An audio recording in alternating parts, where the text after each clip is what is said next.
Okay, so let us start again. As the audio were not working, there is certain technical part that I am missing right now.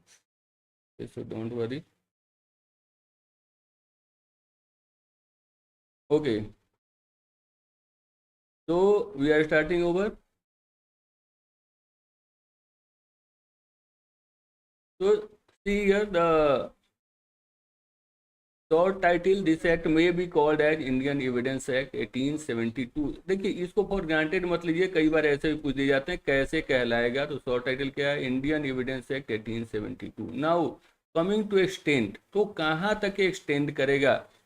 As earlier it use to extend to the whole India except Jammu and Kashmir, but right now after the commencement of Jammu and Kashmir Reorganization Bill, okay, so it is extending all over India. So now it is extending all over India, but here to some extent the application of this act will not happen where it is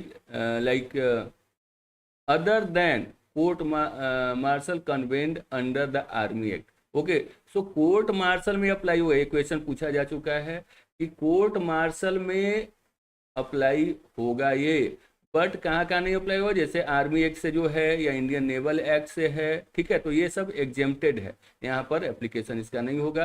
but not to affidavit presented, affidavit पर भी नहीं होगा, इससे सवाल कई बार आए हुए हैं कि एफिडेविट पे होगा या नहीं होगा, तो एफिडेविट पे नहीं होगा। इसके अलावा कहाँ होगा, तो कोर्ट मार्शल में हो जाएगा। और कहाँ होगा, जो सबसे मेन इंग्रेडिएंट इसका है वो है judicial proceeding. so there must be such kind of proceedings which are judicial in nature, so that is judicial proceedings में इसका एप्लीकेशन होगा। तो फर्स्ट बात तो ये कि इसका एक्सटेंशन यहाँ तक है। अब now coming to commencement part पर अगर अब आ जाएंगे तो ये क्वेश्चन हर बार पूछा जाता है, बहुत बार पूछा जा चुका है और लड़के भूल जाते हैं। फर्स्ट डे ऑफ सितंबर यानी 1 सितंबर 1872 को ये प्रोमुलगेट हुआ था। अब देखिए एविडेंस का थोड़ा सा मीनिंग आप समझ लीजिए, जैसे कि अगर आप कमेंट्री तो मैं अभी नहीं बता रहा हूँ, लेकिन फिर भी थोड़ा सा आप इसको समझ लें कि ये एक इविडेरा वर्ड है, ठीक है, इविडेयर वर्ड है और ये लैटिन वर्ड है जिसका मतलब होता है to show clearly, to show clearly, और क्या होता है टू डेमोन्स्ट्रेट, टू क्या होता है डेमोन्स्ट्रेट, प्रयोगशाला में करते हैं ना डिमोन्स्ट्रेशन करते हैं, टू डेमोन्स्ट्रेट, तो इसका अर्थ क्या हो जाता है टू डेमोन्स्ट्रेट। तो इविडेयर जैसे आप रेगुलरली वर्ड भी पढ़ते हैं इविडेंट, इविडेंट मतलब जो स्पष्ट है, it is evident from this fact, आप न्यूज़पेपर वगैरह में पढ़ते होंगे। तो ये इविडेंट जो है वो इविडेरा वर्ड से डिराइव हुआ है और एक लैटिन टर्म है जिसका मतलब होता है टू शो क्लियरली, मतलब सीधे दिखलाना, ठीक है, सीधा दिखलाना, क्या होता है सीधा सीधे सीधे दिखला देना या टू डेमोन्स्ट्रेट कर देना। अब देखिए इसका जरूरत क्यों होता है कि कोई भी मैटर कोर्ट के पास आता है, कोई भी आरोप लगता है किसी पर, किसी एक्यूज पर, तो सीधी सीधी बात होता है कि जो नेचुरल जस्टिस का सिद्धांत है नेमो जुडेक्स काउजा सुआ या ऑडी अल्ट्रम पार्टम, ये दो नेचुरल जस्टिस के, नेचुरल जस्टिस क्या होता है जो भगवान जस्टिस है, मतलब ये होना ही होना होगा, मतलब you have to ask the accuse to present his own, है ना, फेवर, कि क्या वो कहना चाहता है, अपना जो है बात उसको ही has right to be heard, ठीक है, इसको कहते हैं राइट टू बी हर्ड। तो दैट इज वाई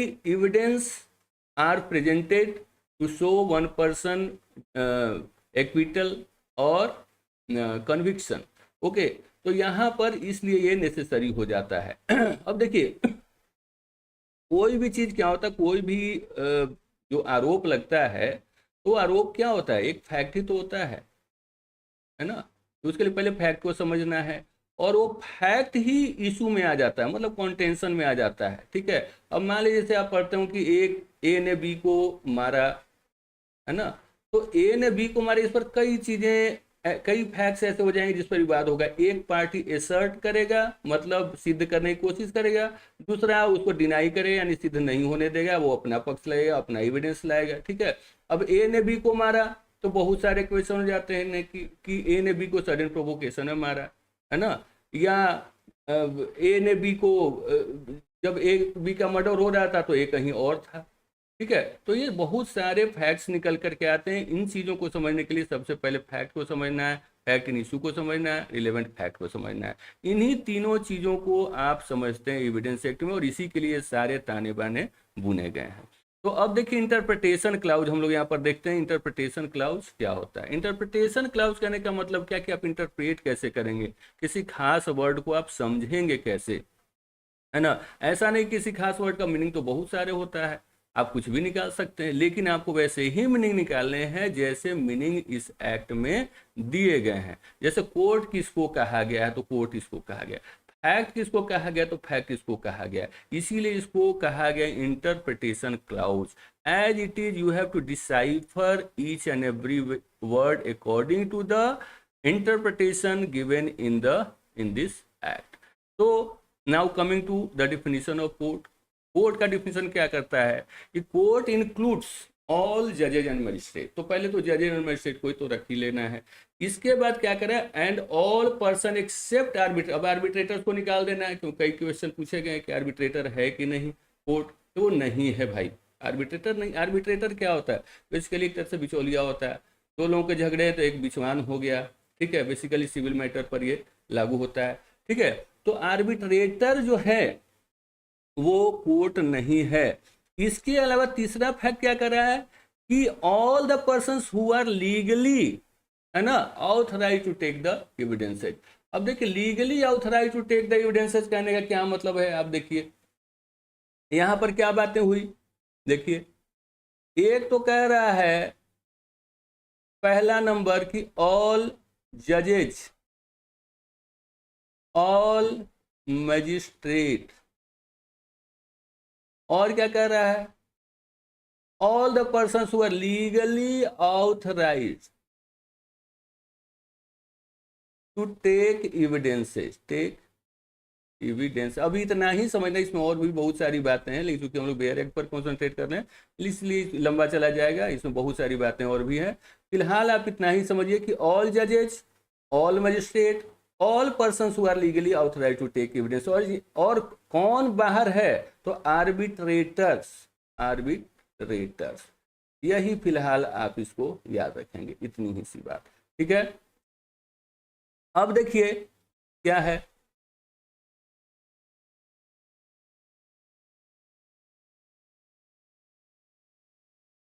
ठीक है। अब देखिए हम लोग आते हैं फैक्ट पे। तो फैक्ट क्या है, देखिए फैक्ट क्या है।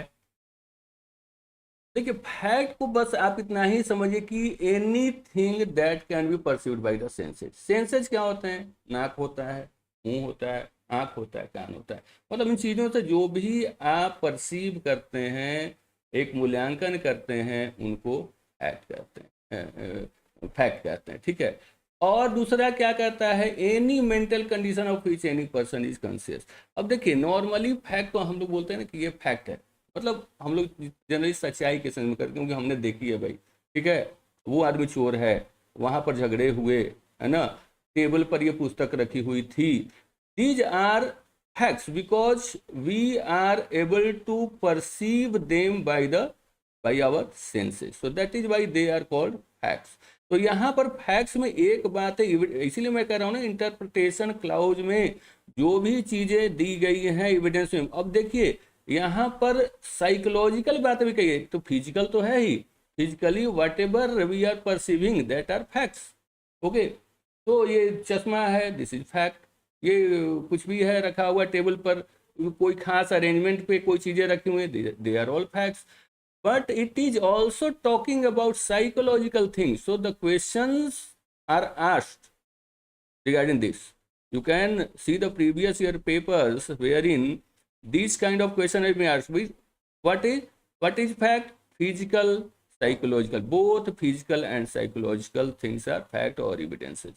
Okay, so that is why any mental condition which any person is conscious, जिस mental condition के बारे में कोई person conscious है, वो मेंटली रिटार्डेड है, मेंटली एजाइल नहीं है, या डिम विट का है, कोई भी इस तरह की चीज़ें जो हैं, आप जो है साइकोलॉजिकल चीज़ें भी को भी आप फैक्ट बना सकते हैं। ठीक है, अब देखिए इलस्ट्रेशंस जरूरी है समझना, क्योंकि इलस्ट्रेशन से भी क्वेश्चन आते हैं। पहली बात मैंने क्या कहा कि सेक्शंस, ठीक है, section as it is like कुछ इंटरप्रिटेशन क्लाउज एविडेंस है, क्या किस में दिया हुआ है, सेक्शन 2 है भाई। ठीक है, अब कह दिया फैक्ट क्या है, तो फैक्ट भाई anything that can be perceived by the senses that is fact. अब इसका एनालिसिस से आप क्या समझते हैं कि both physical and psychological things are fact. So facts are not only physical but also psychological. So that you have to decipher from the text given in the provision. So you have to understand the provisions also. Thereafter you have to go through the illustrations. Okay, so illustrations has been provided to make you understand more vividly. Okay, so the illustrations that has been given here, you can see that there are certain objects arranged in a certain order in a certain place. अभी हमने क्या देखा कि हम लोग perceive कर रहे हैं ना, देयर आर सर्टेन ऑब्जेक्ट्स। एक किताब है जो रखा हुआ है भाई एक अरेंजमेंट पर, अच्छा टेबल पर बुक था ऐसा, अच्छा वो चाकू वहां पर पड़ा हुआ था, तो that is the fact because we are able to perceive it by our senses. Senses क्या है, ज्ञानेंद्रियां जो भी हमारे हैं उसके द्वारा जो समझते हैं वो क्या होता है, सेंसेज हैं, और उस सेंसेज से जो भी हम समझ पाते हैं तो those are facts. Okay, now coming to example B, that man heard or saw something is a fact. अब देखिए कान भी क्या सेंस, मैंने बताया कि जो कान है वो भी एक सेंस है, सेंसरी ऑर्गन है। तो हमने सुना भाई, सुना कहीं पर गोली चल रही थी, ठीक है भाई, हम वो आगे आप देखेंगे कि ये सुना किस सेट में है और कैसे इसको समझेंगे हम लोग। तो कान से सुन रहे हैं तो that is also a fact. That a man said certain words, ठीक है, कुछ किसी ने कहा, मुख है, ये भी सेंसरी ऑर्गन है, that is also a fact. That a man books holds a certain opinion has a certain intention. Now coming to this psychological things. Okay, intention भी मतलब mental state is also a fact. ये जो good faith और fraudulently, देखिए आगे 14 वगैरह में आप देखेंगे, सेक्शन 14 वगैरह में इस बात का विस्तार से चर्चा है। So that a man has a certain reputation. See, reputation is also a fact. So these are all things that comes under the ambit of fact. So in order to understand Evidence Act properly, you have to have a proper understanding about the fact, fact in issue and relevant fact. Okay. So now coming to relevant. So relevant has also been defined in the interpretation clause and it also has been given in section 5. So that is different thing. Here we should concentrate in here only. That is relevant. Relevant क्या, one fact is said to be relevant to another when the one is connected with the other any of the way referred in the provisions of this act relating to the relevancy of fact। means जो section 6 to 55 में आप पढ़ेंगे उस तरह से connection अगर होगा एक फैक्ट का दूसरे फैक्ट के साथ, then one fact is said to be relevant to another one or another one will be said to be relevant to the first facts. So that is called relevant, means there must be a connection between facts. Okay, तो यहां पर हमने क्या देखा, connection क्या है, connection, one fact and another fact. So when one fact will be connected to another fact, that will be called relevant relevant fact. Okay, but all those relevant facts might not be admissible. Okay, so that we will see later on. तो relevant fact तो बहुत सारे होते हैं, पहले तो fact बहुत सारे होते हैं, उसके बाद उसमें से हमने छानसीब किया तो कुछ रिलेवेंट फैक्ट निकले। अब रिलेवेंट फैक्ट में भी जो एडमिसिबल होगा according to evidence act that will be admitted by the court only. Okay, now coming to fact in issue. Fact in issue क्या है, देखिए the expression fact in issue means and includes, अब देखिए means and includes very important thing, means exhaustiveness, it talks about exhaustiveness of the act, ठीक है, so that will be exhaustive in understanding. So now expression fact in issue means and includes any fact from which either by itself or in connection with other fact the existence, non-existence, nature। अब देखिए Jharkhand judiciary में सीधे सीधे पूछ लिया गया भैया इस चीज को, इसको आपको ध्यान में रखना है, सीधे सीधे उठा करके बहुत बच्चे बोलते हैं बेयर एक्ट सर नहीं पढ़ेंगे, बेयर एक्ट सर नहीं पढ़ेंगे, बेयर एक्ट से आप देखेंगे सीधे सीधे क्वेश्चन बिल्कुल ये लाइन उठा करके दे दिया है। अब नेसेसरी फॉलोज, शुड फॉलोज, अब देखिए कितना इंपॉर्टेंट है, एक एक वर्ड एक एक शब्द बहुत इंपॉर्टेंट है यहाँ पर। सो नेसेसरीली फॉलोज, ये बात सिर्फ इतना ही कह रहा है कि कोई भी फैक्ट बेसिकली क्या होगा कि किसी पर लाइबिलिटी है ना, किसी पर डिसेबिलिटी है, किसी का राइट है, यही चीज ना हम लोग करते हैं। विवाद कैसे होता है, कोई भी राइट का असर्शन होता है या डिनाइयल होता है, ठीक है, कोई असर्ट कर रहा है, असर्ट क्या करेगा, राइट को करेगा या लाइबिलिटी को करेगा या डिसेबिलिटी को करेगा, इसी चीज को ना करेगा। तो एक पार्टी असर्ट का झगड़ा जब होता है तो झगड़ा क्यों होता है, क्योंकि एक आदमी दूसरे आदमी से विपरीत ओपिनियन रखता है, अलग ओपिनियन रखता है, लेकिन यहाँ पर ओपिनियन रखना ही काफी नहीं है, यहाँ उस ओपिनियन को सिद्ध करने के लिए आपको फैक्ट्स लाने हैं अलग से, और ऐसे फैक्ट्स लाने हैं जो कि रिलेवेंट हो, और कोर्ट के मामले में आएंगे तो एडमिसिबल भी हो, जैसे आप सेक्शन 25 में 24-25 में पढ़ेंगे कि भैया अगर कोई भी कोर्सन वगैरह से लिया गया है बयान वगैरह या पुलिस द्वारा लिया गया है, that will not be admissible. So इस तरह की बातें हो जाती है। क्यों ये ऐसी बातें होती हैं कि क्योंकि साफ क्लियरली मना किया गया है, इसमें उसके रीजंस हैं, ठीक है, उसके भी कई अपवाद हैं जो हम लोग लेटर ऑन देखेंगे। अब देखिए फैक्ट इन इशू समझ गया, ऐसा फैक्ट जो कि इशू में हो, ऐसा फैक्ट जो कि कॉन्टेंशन में हो, जिस पर विवाद होगा। विवाद कब होगा, जब किसी का राइट होगा, किसी पर लाइबिलिटी होगा, जो एक आदमी असर्ट करेगा दूसरा आदमी डिनाई करेगा, और ये क्या करेगा, नेसेसरी फॉलो, ये सारी बातें फॉलो करिए, ये सारी बातें होंगी ही होंगी। सो that is what fact in issue. Now explanation, whenever under the provisions of the law for the time being in force relating to civil procedure any court records an issue of fact, the fact is asserted, denied and the answer of such issue is a fact। अब देखिए civil matter में भी ऐसे हो जाते हैं जहां पर किसी फैक्ट पर कोई असर्शन होता है, कोई डिनाइल होता है, ठीक है। अब देखिए इलस्ट्रेशन देख लेते हैं, इलस्ट्रेशन से भी क्वेश्चन आता है जैसे कि मैं पहले ही बता चुका हूं। अब आप देखिए A is accused of the murder of B, ठीक है, आरोपी इस तरह रखते हैं, एफआईआर इसी तरह से लॉज होता है। अगर आप इसको देखिए, अब जब भी आप एक्ट को पढ़ें उसको रियल सेंस में, जिस तरह से क्राइम होते हैं, जिस तरह से एफआईआर लॉज होता है, जिस तरह से कोर्ट के प्रोसीडिंग्स दर्ज होते हैं, जिस तरह से एविडेंस रिकॉर्ड किए जाते हैं, जिस तरह से 161, 164 के बयान दर्ज किए जाते हैं, इन सारी चीज़ों को एक आप सीआरपीसी पढ़ेंगे तो इसको जोड़ करके आप देखेंगे तब आपको बेटर समझ में आएगा, ठीक है। फिलहाल वो तभी आप कर पाएंगे जब सारे एक्ट एक बार आप पढ़ लेंगे, ठीक है। तो A is accused of the murder of B. अब देखिए क्या कर रहा है, at his trial the following facts may be in issue, मतलब इन बातों पे विवाद हो सकते हैं। मतलब किसी का राइट है, राइट क्या है भैया, जो मर गया उसका राइट है ना कि उसको आप जो किया है गलती उसको सजा मिले। अब देखिए यहाँ पर सिविल लॉ और क्रिमिनल लॉ को मैं थोड़ा बता दे रहा हूँ कि दोनों में क्या अंतर है। बहुत सारे बच्चे नए भी होते हैं, ऐसा नहीं है। तो देखिए civil is kind of private wrong. Private wrong क्या होता है, ये मेरा उधारी बाग है किसी के पास या किसी से हमने पैसा लिया, तो ये इससे दूसरे को क्या फर्क पड़ रहा है, कोई फर्क थोड़ी पड़ रहा है ना, दोनों अपना सलटेंगे। तो प्राइवेट अगर ज़्यादा से ज़्यादा होगा तो कॉम्पनसेशन, तो इसका रिजल्ट क्या होता है, कॉम्पनसेशन होता है। सिविल लॉ का, सिविल केस का जो रिजल्ट होता है, आउटकम होता है, वो क्या होता है, कॉम्पनसेशन होता है। एक पार्टी दूसरी पार्टी पर कॉम्पनसेशन के लिए कोर्ट में केस है। अब देखिए क्रिमिनल क्या होता है, it is against public, it is a public wrong. और इसका प्रोटेक्टर कौन है, इसका प्रोटेक्टर है सरकार, गवर्नमेंट।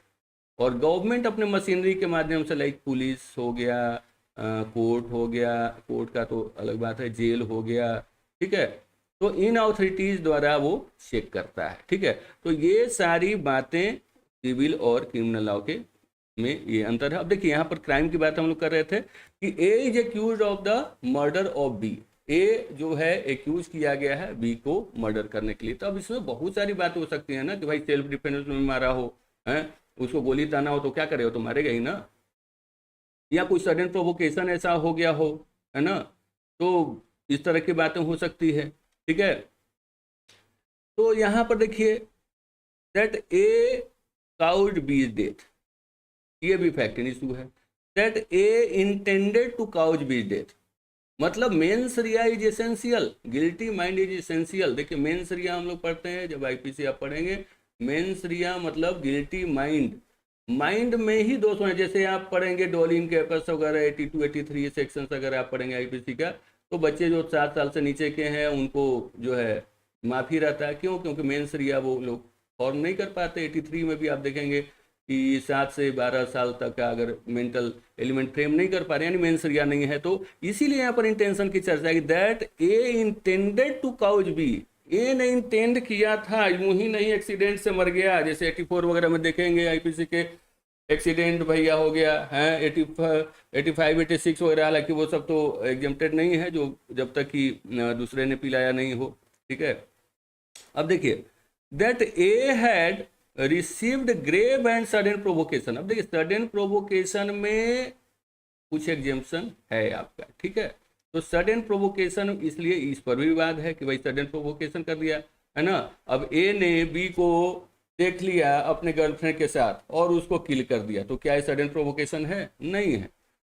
कुछ ऐसा होना चाहिए जिससे कि वो अपना शुद्ध बुद्ध खो बैठे और जो काम हो उसको बिना मेंटल एलिमेंट, मतलब मेन सरिया ही यहाँ भी एलिमेंट है।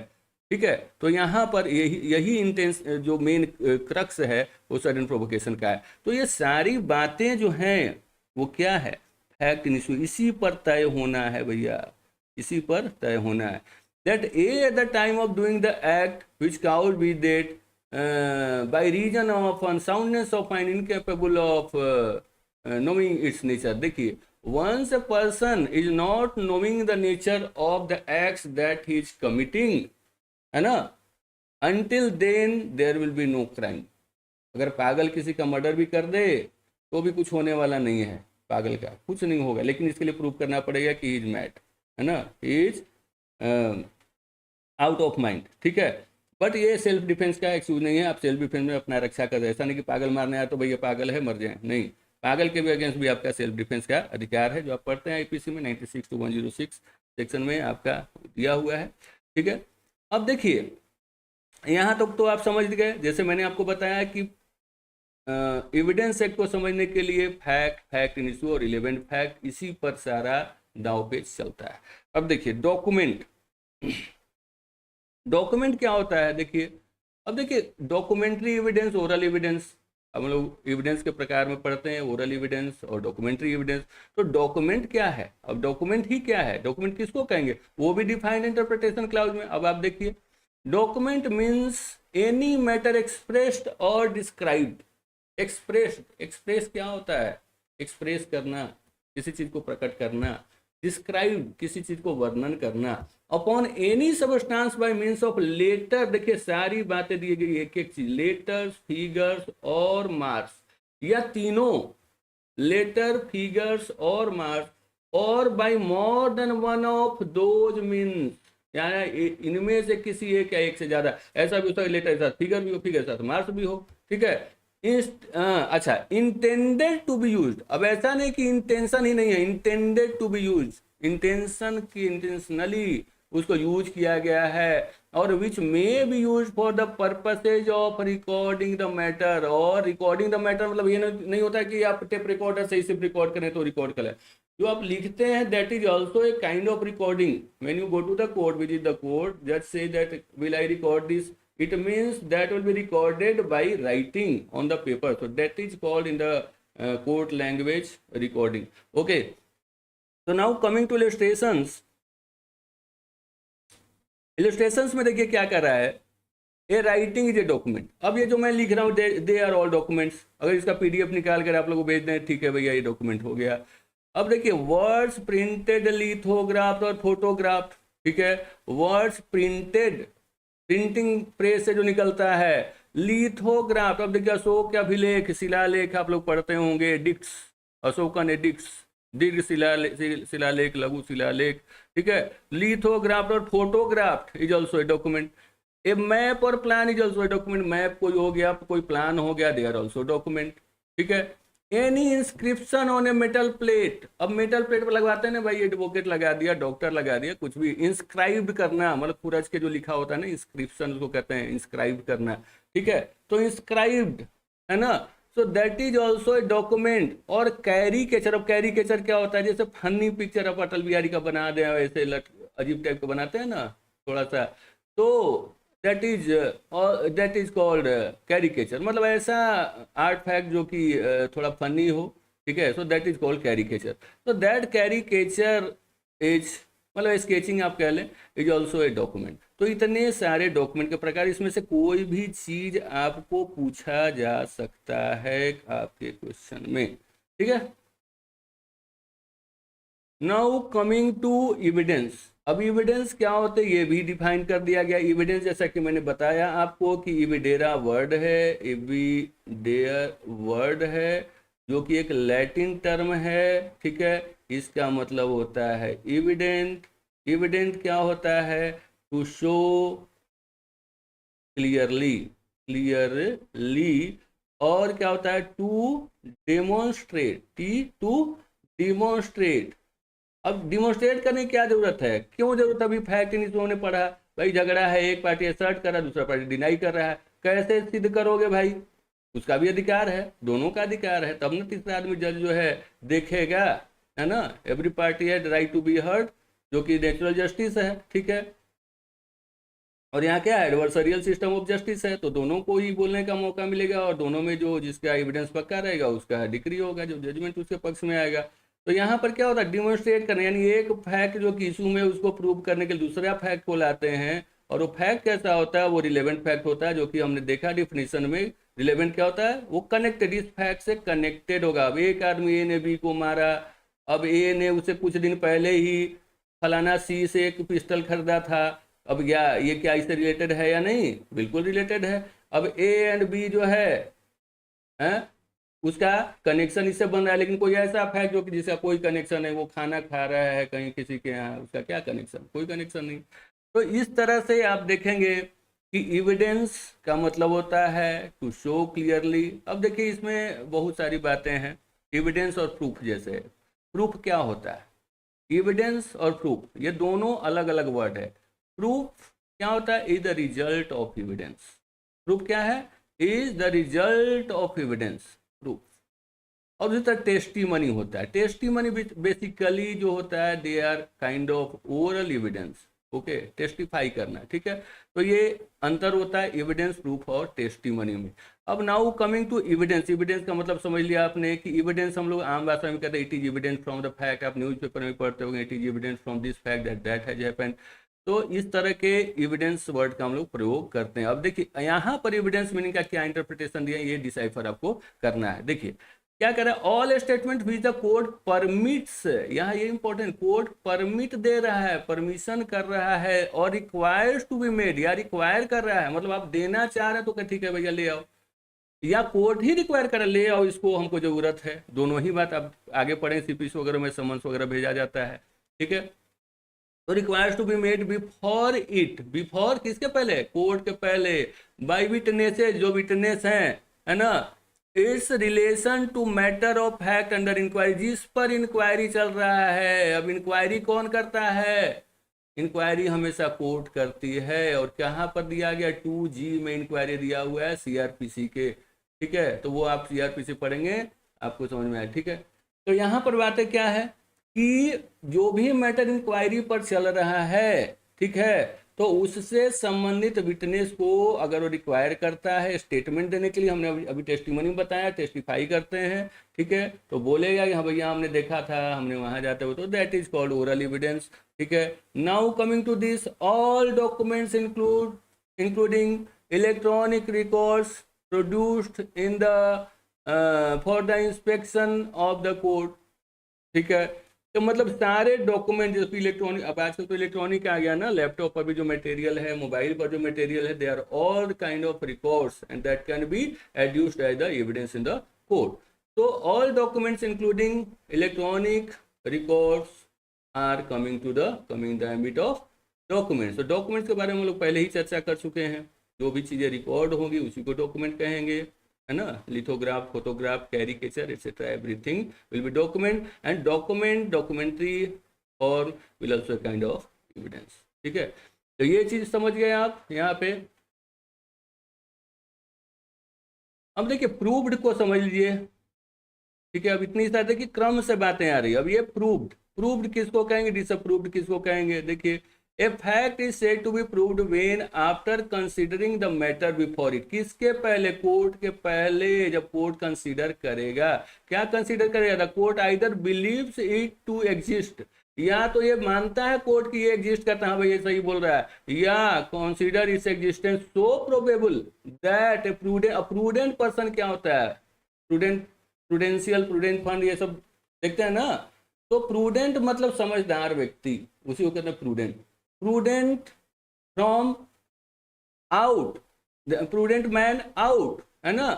प्रूड आउट, आउट मतलब चाहिए. ठीक है, prudent from, prudent man ought under the circumstances of the particular case. Particular किसी खास केस चल रहा है. ठीक है, द एक्ट टू एक्ट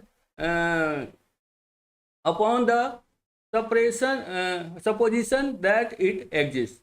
ठीक है, अब दो बातें यहाँ पर कर रहे हैं. कोर्ट या तो कंसीडर करता है कि ये फैक्ट, ये चीज एग्जिस्ट करता है, या कोई समझदार व्यक्ति यानी प्रूडेंट पर्सन, है ना, कोई प्रूडेंट पर्सन ये समझता कि हाँ भाई ये सही है, ये एग्जिस्ट करता है. तो ये दोनों ही मैटर में क्या मानेगा कोर्ट, कोर्ट क्या मानेगा, इसको प्रूव्ड मानेगा. दो बातें क्या करेगा, या तो कोर्ट खुद कंसीडर करता है, जो भी मैटर समझ रहा है वो कंसीडर करके उसको लगता है कि हाँ भैया विश्वास करता है, ये एग्जिस्ट करता है, ये फैक्ट एग्जिस्ट करता है, ये बात एग्जिस्ट करता है. या तो कोई प्रूडेंट पर्सन, समझदार व्यक्ति जो है वो समझता है कि हाँ ये एग्जिस्ट करता है, देन उस मैटर को क्या मान लिया जाएगा, प्रूव्ड मान लिया जाएगा, प्रूव्ड मान लिया जाएगा. अब इसी का अपोजिट हो गया डिसअप्रूव्ड. कोर्ट अगर या तो समझती कि नहीं भाई ये तो एग्जिस्ट ही नहीं करता, या तो सेम बात अगर प्रूडेंट पर्सन कोई समझता है कि नहीं ये तो एग्जिस्ट ही नहीं करता भाई, तो काम खत्म उसकी हो गई, यानी डिसअप्रूव्ड हो गया. अब मैटर कहाँ फंसता है, आप देखिए यहाँ पर आगे कि नॉट प्रूव्ड. अब यहाँ बात बिगड़ गई. यहाँ पर बात क्या हो गया कि न तो प्रूव्ड ही है न डिसअप्रूव्ड ही है. अब फर्दर कोई एविडेंस आएगा तभी कुछ कह सकते हैं. तो भाई क्या है, नॉट प्रूव, प्रूव नहीं हुआ, लेकिन बाद में अगर कोई एविडेंस डिस्कवर हो गया तो प्रूव हो भी सकता है. ठीक है, तो इस तरह की बातें यहाँ पर है. अब इंटरप्रिटेशन क्लाउज आपने देख लिया. हम लोग कल फिर पढ़ेंगे मे प्रिज्यूम, सेल्फ प्रिज्यूम. थोड़ा सा समझना है इसको, है इसको थोड़ा देख लीजिएगा. और मे प्रिज्यूम का सेल्फ प्रिज्यूम थोड़ा हम लोग समझेंगे कल. तो आज का क्लास हम लोग यहीं पे